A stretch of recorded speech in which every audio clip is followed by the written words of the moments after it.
as we come together on this 21st day of December 2023, 4 days before the celebration of Christmas and the shortest day of the year. So let's celebrate, this sunlight and the gift that we have today of our artists.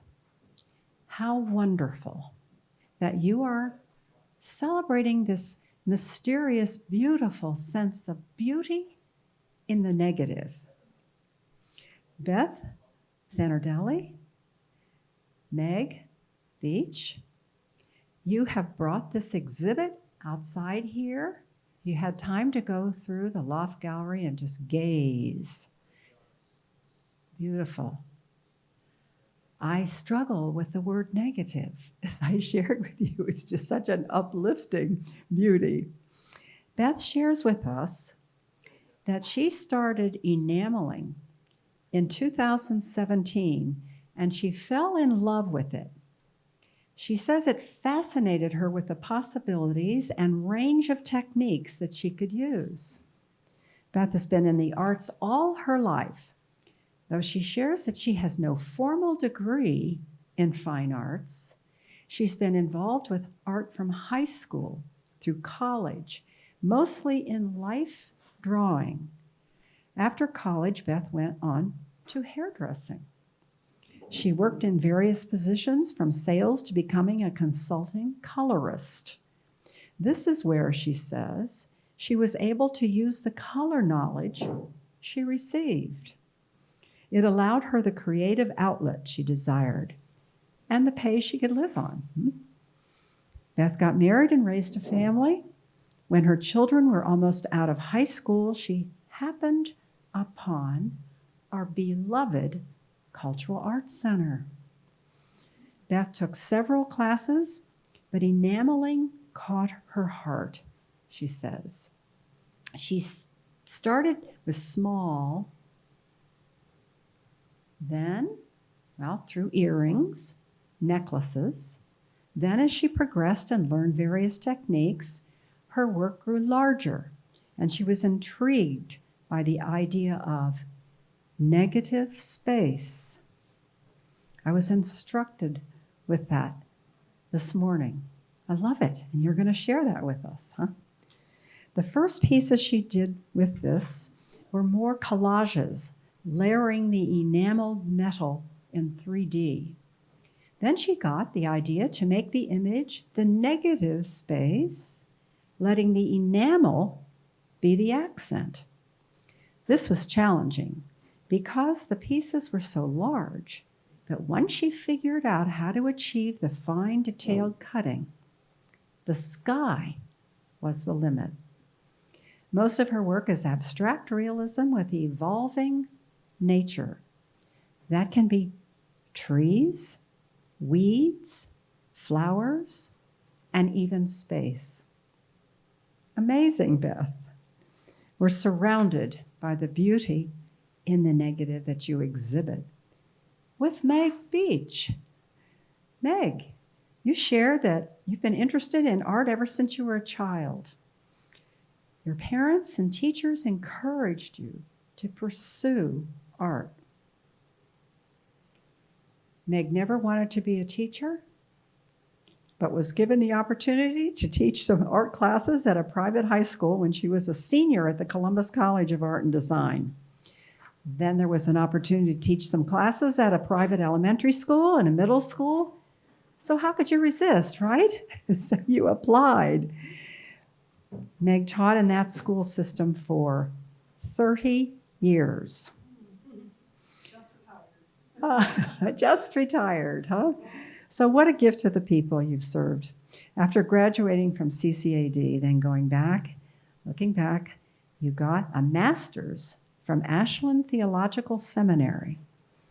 12 years ago, Meg got her 300-hour training in yoga. That's why you could do that this morning for me. And has been teaching yoga ever since. She works in clay and glass since her Bachelor of Fine Arts degree, mostly in sculpture. Meg shares that most of her sculptures incorporate vines, veins, branches, or roots. They represent growth, change, and eternity. I quote her, "I like to contrast smooth, shiny glass or glaze versus rough matter and textures. This symbolizes eternity versus the temporal, the imperfect." Meg says, "My freestanding sculptures are like portraits of people with chunky imperfections, but with unique, one-of-a-kind beauty." Isn't that marvelous? Huh? Helps understand that beauty in the negative. So, Beth, Meg, take us to this world. Beauty, transformation, the negative. Thank you. Take it over. Now, you want to take this one?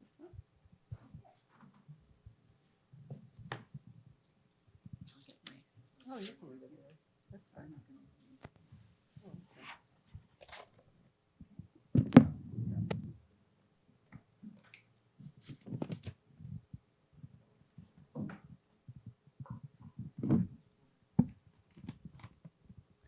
Like she said, I fell in love with enameling, and I started out in working small, and the challenge of working something this big, and this gives you a reference versus just the screen, was that when you work small, or if you do jewelry at all, or if any of you do any jewelry, the bench pins are very tiny, and trying to thread what I call a coping saw or jewelry saw, 12 inch, and being able to pierce cut this. These are all hand cut. It's a challenge. You break a lot of blades because the blades are very, very fine. So this piece in particular, this isn't my first piece, but it's a very big piece. It was a journey. And had it not been for my wonderful husband, who is an engineer by trade, I might have not continued with this journey, because I tried all sorts of different ways, kept breaking blades and trying to figure out how to cut each individual piece out. And this is a bench pin that I drew I just drew it out to my husband and asked him if he could make it. And he said, "Yeah, I think so." And I put my hand there for reference because it's big enough to put the base of these in there and to hold it so I can have something stable so it doesn't wobble. And the second challenge was, since I'm not a spider and I only have two hands, was to be able to secure the blade so I could cut. And my wonderful husband came up with this idea. And it basically holds, it holds the whole piece. And then, see this little towel here, that's my little high-tech towel. I actually, put the piece on there. That kind of keeps it straight, and then I can secure the blade. And that's how I managed to cut all these out. Beyond that, every time I break a blade, I have to redo it, or if it's another hole, I have to re-put it on there. So it takes a while to get these to be cut out and to work the process. So sometimes what I do is I'll do all my cutting out, like I'll do 4 pieces at a time. And a lot of blades, because they break. I'm sorry? No, they're like little saw blades. They're really, really tiny. And just think of like a saw that you'd saw a tree down with, but it's like teeny, like the size of a little bigger than a needle. And you can see the blade on there. It's pretty small, and that's blown up. This is the blade right here that you were asking about, right here, and that has the teeth on it. I'm sorry, what? And that's what? The result of that. Right, these are the cutouts. So what I do is I draw directly on the copper. And enameling, I don't know, I kind of should back up a little bit, because enameling is glass on copper. And versus it's not a glaze or copper, or clay, it is literally copper. So I'll take the piece of copper, I will either draw my design right on the copper, excuse me, or I'll put it on some type of tracing paper and stick it right, excuse me, right on the piece. Like this one I had tracing paper. Yeah, thank you. Thank you. And then what I have to do is I have to pierce a hole in there in what I'm going to cut out. So I take and I use a drill. The drill I actually use is my husband's grandfather's. It's this big old drill, but it works the best. It's this old ancient thing. Thank you for this. And so basically I have the design hole, and then I have to put the blade through there and cut it all out. Then I do some finishing work sometimes because a lot of work happens in between, but sometimes if it's real rough, I'll file it just like any jeweler. I take the little jeweler's files and file it down, and then I start my process of enameling. Now, enamel comes in several different forms. That one in particular, it's all the powder form, but it comes in liquid, it comes in watercolor, there's so many different, that's why I like enameling. There's so many different things you can do with it. This one in particular, it's powder. So I'll usually do one side and then the other. And a lot of my work, I do something that interests me on the back as well as on the front, where some things you don't see the back. These you do see the back. So I'll work one side and out the other. If you don't like a color and you got the color in there and you're doing enameling, what do you do to change the color? Yeah, it's a good question. Because sometimes you can cover it, sometimes you can't. It really depends on if you're working opaque or transparent, because it does come in opaque and it comes in transparent. So think of it like if you paint, it's like oil versus watercolor. And sometimes some people plan their colors out specifically. I usually have something in mind, but usually I let the piece speak to me. So like I'll get my ideas once I get kind of my base down. I think when you put the enameling in, it's kind of like magic. The enameling, it's all enamel. Yeah, I know. It's just seeing the colors come alive. A little bit, because mostly as enamelists, we do make like little test things, like little things so we know what color we're working with, because it is deceiving. Sometimes the powder it might look like Meg's shirt and it comes out dark green or something. It'll transform its glass. But as far as what your previous question is, if I screw up a color, sometimes, yes, I can fix it. Other times, I might just go with it and, and it changed directions. So it's whatever just like you decided, if you just went with that, that's gorgeous. Well, this one kind of, I had certain things in mind. I did have some of the colors worked out. Oh, it's But, gorgeous. you know, you get to a certain point and I knew I needed to add something. So I added the yellow because you start looking at it and it's a little, it's more for me, I can't always plan everything out. Some of my stuff I do. This one I had half planned out and, you know, it just evolved from there. But each time you use a kiln to melt the enamel onto the metal rather. And each time I do that, I have to clean every single one of these holes because what it does is it creates an ash, which we call fire scale. And so that'll pop and it can pop onto the color. If you want that in your piece, that could be something you could work in your piece. I don't necessarily want it in my piece. So I clean out all the ash. Do you always gotta use copper, or can you use other metals to actually? Well, that's a good question. No, you don't always have to use copper.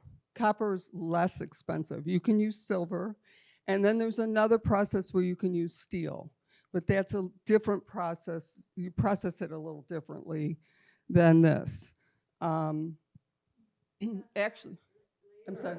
Very labor intensive, isn't it? Well, yes. Yeah, it's very labor intensive because it could take me a half hour to 45 minutes to an hour to just clean it. And actually what I clean it with is this little gizmo back here. You gotta love Harbor Freight. And I just take and I Dremel it out because if I had to do it by hand, it'd take even longer. You know, Using powder? yeah, I should have brought up a canister of the powder to show you. Yes, it almost looks like grains of sand. Now on that other piece, it was liquid, which starts out as powder, but you mix it with water. Which kind of leads me to what I was going to next talk about. Like this is liquid enamel. And this was purely, when I started this one, it was purely experimental. I was just screwing around. I started with black, and you can see how I dripped it onto the back and in that. And then this is a cream color. Well, I didn't mix it enough. It was actually a mistake. And this was a mistake. But I liked it. I liked the little dots and I liked everything that was going on in it, so I kept it. There you go, you know, and Beauty in the negative. yeah, yeah. And then I added powder to it, and then I played with the firing times. The less you fire it, it doesn't melt. So you get, like what's happening here is an orange peel, they call it. So it's not fully melted, but I wanted that effect. The other thing I did before I did any of that, with the liquid, what's kind of fun is you can scratch out designs. So again, I was totally playing. So I just doodled. Can you only fire it once, or can you do it and then add something fired? This was probably fired 30 times. Oh, okay. I don't know how many times that was fired. This up, you know, it's up there because sometimes maybe I want to add more intensity. It could be the same color, more intensity. But yeah. And the other kind of technical difficulty that you can go to with when you cut out any of these things, especially like in these areas, the metal gets soft. And even though it has, you know, the glass on it, it can bend. Well, you can't necessarily bend it right back because it'll crack the glass and stuff. So there's a few little technical things that, you know, kind of are fiddly with it. How would I put it, Jen? Fiddly? It's my technical term, fiddly. Most okay word to say in public. Yeah. Well, we learn a lot of new words in enameling, not all for public consumption, but You don't want the microphone No. But, okay, so I'll move on with the, I'm not good with a slideshow, sorry. How do you display them? Like this? Those are displayed like that. The plate, these plates, you could actually put them, you could put this right on a wall, like you could put a nail, in one of these holes and just put it on there. This, I had it at my house for a while like this, you know. I use these only because they're clear. I couldn't find anything because it'll block the back. And some people like the light coming through, so they actually sit it on a table so the light comes through it. The other pieces are meant for just the wall. I have ones that are just pictures. This piece is a bowl out there. That actually, it was a duo project. Jen helped me a lot with that one. It was an etching. And what you do is you etch out with a solution of salt and water and electricity your negative form, which were these leaves. So the copper is raw. You block off everything but the leaves, and you etch out the image. Then another way to take the powder, you put water in it, you wet pack it. So it's like a little blob. It becomes a blob. You said you use electric and water and salt. Okay, how do you not get electrocuted? Well, you don't touch it. You suspend it. I don't hold it in there. It's suspended. We just use a big garbage can, plastic garbage can. Fire with like cables that are kind of like if you jumpstart a car. Right. And the positive and negative, and you clip it to different. You clip one to a piece of metal, you clip the other one, to the conductor. Prefer to use that method over acid? I've done both. Want to repeat that? Well, question? she said, do I prefer the salt method, the salt bath, versus acid? I've done both. I don't really see a huge difference other than time. Acid, I think, is a little faster. This took a while, and they're both. Copper first before you put the enamel on it. No, not really, because you're going to be etching it away. Basically what you do, and I used kind of electrical tape, and there's another kind of like a plastic film that we, can use to cut it out, that you can cut out your image with. And basically, most of that was covered. So only the copper that's being etched is shown, so you don't really have to clean it. It's not like when you first put enamel on. Yes, if you're just putting it on, the enamel right on the copper, yes, the copper has to be very clean. Can't have any oils or anything like that on it. We have one more question here, and then we're going to go Okay. to Meg Beaches, and then we'll continue the Sure. conversation about your work when No we go problem. out to the gallery Okay. about 1:45. Do you work always in pieces that size, or do you make smaller things or larger things? Yeah, I work at smaller things too. There's a cutout out there that is much smaller. It's only about like that. So, I work large and small. Well, I have jewelry in the gift shop. Actually, the one plate in the middle was from the gift shop. I just took it off. Took it off the wall. I got to go put it back. This is extraordinary. Thank you. Thank Thank you. you. And we'll go back to it in the gallery. It's just marvelous. All right, Meg. All of my work, I meant to bring my sketchbook. I always start with a sketch, of my ideas, and then like the 3D ones, I build them in stages. So like, like I might, the structure underneath here, I would build and then have to let it dry a little bit. And then I would add the vines growing up. And a lot of times I build it upside down because of gravity, with the clay, you don't want it falling over. And then I'll add, the vines and stuff. And then the glass, I do a lot of glass fusing. These are actually old marbles that were my mom's that are really old. But some of the other ones, this is all fused glass inside here. And I like that contrast of the shiny glass with like the textural elements of the clay.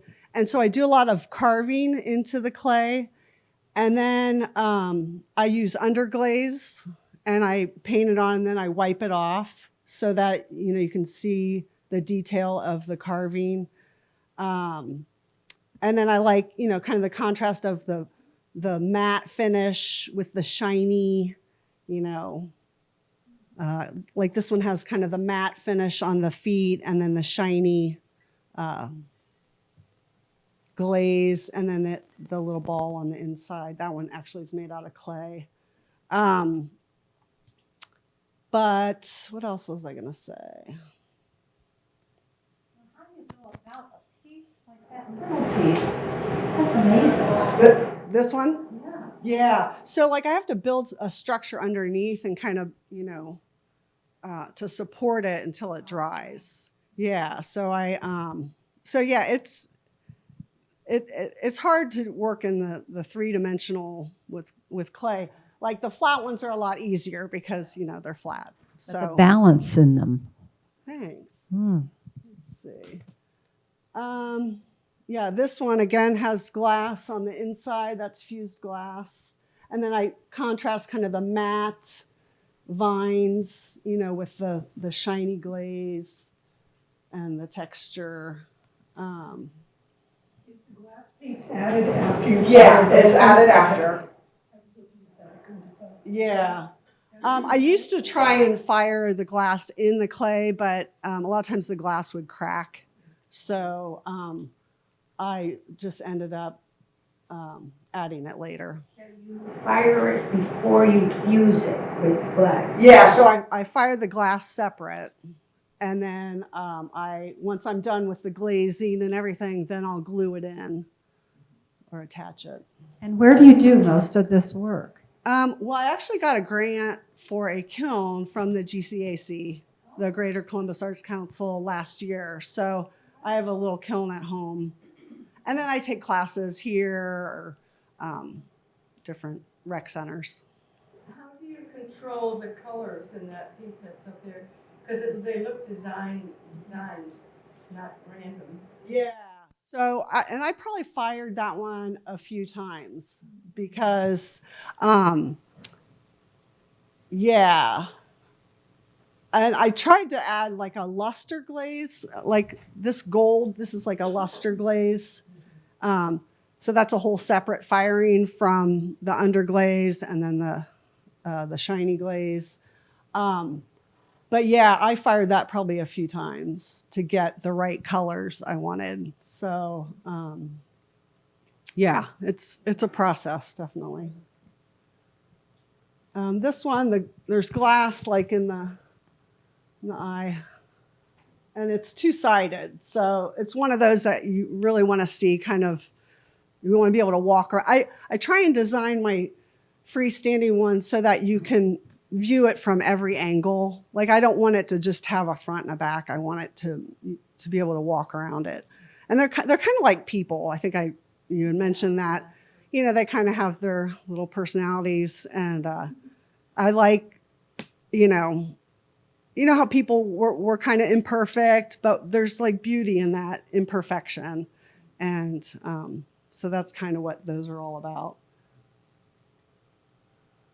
This has the glass right there. And then this has gold luster, which is a low fire luster I add later.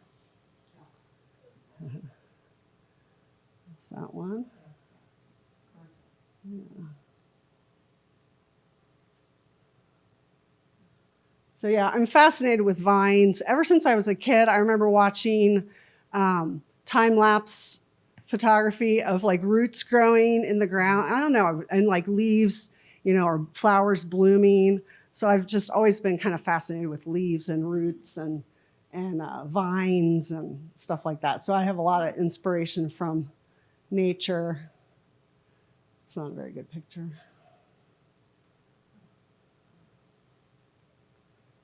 Yeah, so a lot of them I go back in and there's a lot of carving within it, which it's kind of hard to see.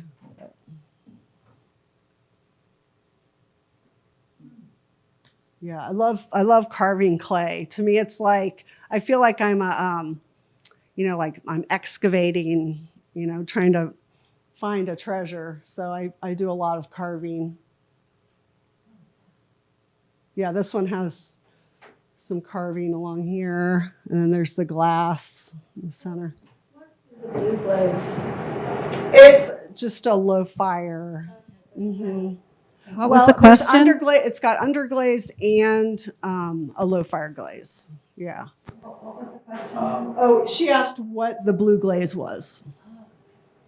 Yeah. When you're doing your work, do you notice that your time just kind of like disappears and you wake up and it's like, Yeah. wow, I got 8 hours here. Uh-huh. Oh, yeah. I feel like something magical happened. Right. Oh, definitely. And opening up that kiln, to see how the glazes turned out, because you don't know. I mean, underglazes, you can kind of tell they're pretty true to the color.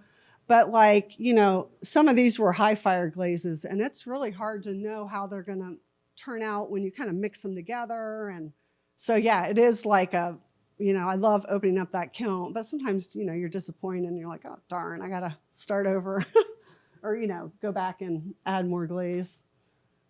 So it takes a long time to finish one piece. Yeah, it does. Yeah. Yeah, because, you got to kind of make it in stages, let it dry. You got to bisque fire it. And then I'll do some underglazes, and then I'll do, maybe a high fire glaze and then some luster glaze. So yeah, and all those are separate firings. Long kiln? Yeah. And then, I was a teacher for 30 years and I had a big kiln at the school. So I would fire stuff there too. The one I have at home is not that big. Oh, I guess that's it. Yeah. This is a dumb question, but when you're talking about that blue on that picture, Yeah. if you wanted to do something to alter the color, what prevents the other colors? And They usually will stay if they're, as long as it's the same temperature glaze. It would stay the same, that glaze. So yeah, I did underglaze on that, and I kind of wiped off the underglaze. So you can see, when we go out there, maybe you can see closer, there's little dots that are in the clay, and then the underglaze is inside there to kind of to create that design. Those are just a bunch of little dots or little punctures into the clay. So, Meg, Beth, what do you think about going outside into the gallery? Sounds good. Is that good? All right, everyone, let's follow them. That was wonderful. So this piece right here, like the leaves and the marbles I glued on later. Those were all added later. And then the luster is like a low fire gold luster. And then this is all underglaze. And that will stick Mm-hmm. when you add the thing to Mm-hmm. it. That's a surprise to me. Yeah. Yeah. What kind of glue do you use? I use an epoxy, that E6000, or I think that's what it's called. Yeah, it's really good. Thanks. What else do I want to talk about? Yeah, so here was the one I was talking about. You can see the little dots. for the underglaze? Yeah, so I used a needle tool and just did a bunch of little dots. Oh, to And- make holes. Yeah, to make holes so that the underglaze would go down into those holes. And then I wiped it off so to show the clay.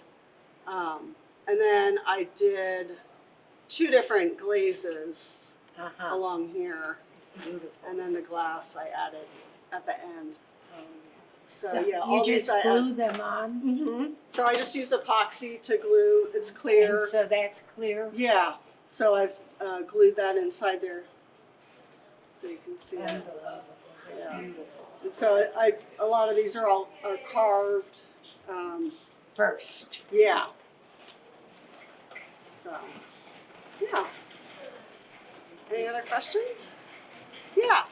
On this piece right here, interconnectedness, Yeah. did you build a base for all of those, or they are just helping each other? Yeah, so there's a base underneath it, and then I had to attach them with epoxy, and then the vines I attached later too. So yeah, that one's all assembled. Is this a marble or what? Yeah, it's an antique marble. Okay. Yep. And then this has that luster glaze Oh, yeah. for the The bottom. teeth. Oh. Yeah. Now these are yours? Yeah, these are all hers. The Yeah, enamel. these, I have a couple pieces up there. This, it was a big piece of copper, so I ended up cutting it so I could put it in the kiln, because other than that, it wouldn't fit in my Right, kiln, right. even though I have a very large kiln. Uh-huh. And to get the subtlety that I wanted here, it was a very big challenge because she was talking about the coefficients, and sometimes what happens is it'll melt right into the bottom, so it disappears. It actually will sink. And this did take a lot of firings, this piece itself. And this is bird and bush, and I wanted the bird to be very, very subtle. Just like, how when you look at a bush, and you might see a bird, and, I wanted it to be very diffused. So that piece, it was very fun to do. I saw you shaking your head. Does it ever burn the glass? No, the glass doesn't really burn. The edges will burn. That's what I mean. I mean, yes, you can burn it off, but I can always add more on. This, it happened just to be the powder form. This was just pure playing again. I had copper hanging around, and that was a leaf from a tree in my backyard that I used as, kind of a template. And I thought, it'd be fun just to kind of make something so totally different. So I made a little candle holder. Is it possible to hold that up, that leaf from your So backyard? is this a That's candle? gorgeous. Yeah, that's a candle. I had my husband cut it in half. Oh. He told me never to ask him to cut it in half again. Oh, But- because it's hard. Yeah. So it's part of it's one piece, this part of it, and then these are added on just to, something to kind of play with. You're a hard worker. Thank you. This, I got the idea, I just wanted something kind of more textural. And the negative is that there's holes all around the edges, Is which this I took delicate? twigs from my backyard and just gathered them and stuck them in a box and let them dry out. And I, of course, enameled the interior, and I just made a stencil. I just took a paper towel and made a stencil and just kept adding to it. And then I had the bright idea that I could take copper wire and sew it in there. Well, it worked, but then they wanted to move. So I ended up having to take the E6000, our best friend, and kind of gluing down in there because they got wanky. They moved around. So yeah, I just kind of like the textural feeling of that. This is delicate. Yeah. This is a piece, and where's the one that asked me, the other man that was here, oh, there he is. He was asking me if I planned my stuff out. Now this was planned and it actually worked, and you know, from beginning to end. And I wanted, this is all transparency. And I wanted it to look like you were looking down into a stream with the rocks. And again, the negative is the actual picture. People would draw rocks. So I cut out the rocks, and this is the water and the sand and all that. I don't think I can go too much further. This is actually, it's a collage, obviously, but it's done with stencil. Some of these are stencil. You can also take a solution, you put enamel on so the enamel is the background, then you rough it up. You can use an etching solution, or you can do it several different ways. I used an etching solution, and I actually took a graphite pencil and drew the leaves in. I used watercolor, it's a enamel watercolor on there with some mica, you know, on top of that, and then fired it. I kind of did them together. It was kind of day and night. I really loved how this turned out, but it was a stencil, same as that. And that same stencil is actually used in quite a few of these. It was just, I would cut it out, lay it a different way, and the same thistles over and iris over there, but just cut out, and laid it on top. But it was kind of fun how that one looks like it's floating to me, you know, like it looks very kind of transparent, and this one's so much denser. And this is the piece that I etched out. Can't talk with this, I'm sorry. Sorry. That's the etched piece. And this on the end is etched as well, excuse me. This is done with the acid. I can't remember who asked me about the acid, the difference, but that one was done with the acid. That's actually from a picture. And it was from a workshop that I took here. I was down in Florida, a friend of mine said she wanted to go to this little teeny bird sanctuary in Bonita Springs, and it was really cool, very small. And they had these 2 flamingos. Didn't know flamingos can get very old. This flamingo was 50 years old. And so, you know, it was just a picture of the flamingo in the water. This is liquid, and this is totally different. This is my husband's favorite piece. But this is actually a form of crackle. And somebody was talking about the coefficient and asking you the question. This is where you can really play with the coefficient and use it to your advantage by making it break up and kind of get lacy.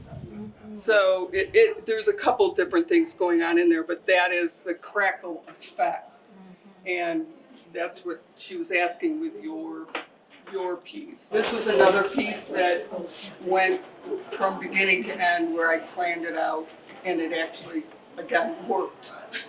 Sometimes, you know, like it's like a painting, you know, you get into a painting and it's just not working, so you switch kind of gears. This one worked, but I gotta tell you, it cramped my hands up. It was very difficult. This one was one of the more difficult pieces that I did. And cleaning it because it was just so small. This is actually the best example of a sugar fire or an orange peel. It's literally, I underfired the whole thing in order to create that kind of hazy effect. And even on some of the little leaves and stuff like that, I wanted them to have more texture than just be totally glossy. So that it's just a technique that it's a little different than getting it super shiny like some of these other ones where it's melted. Did you lay branches down on that? Did you lay some branches down to make the pattern? No, that is actually the same stencil, just a different part of it as that. It's just that when I did that, I laid the 4 pieces down together and just worked them that way and just fired them separately. You know, in order to achieve like the one whole picture. Because again, sometimes the kiln's only got so much space on the inside unless you make, there are industrial ones. I don't have that kind of money and don't know anybody who has one to put a piece of metal in that big. So I break it down sometimes and just collage my pieces. But it was a fun piece. Kelly, that was extraordinary. Meg Beach, extraordinary. And the Thank you. beauty that you have shown us in all that you have been challenged by. And I suppose that's the negative.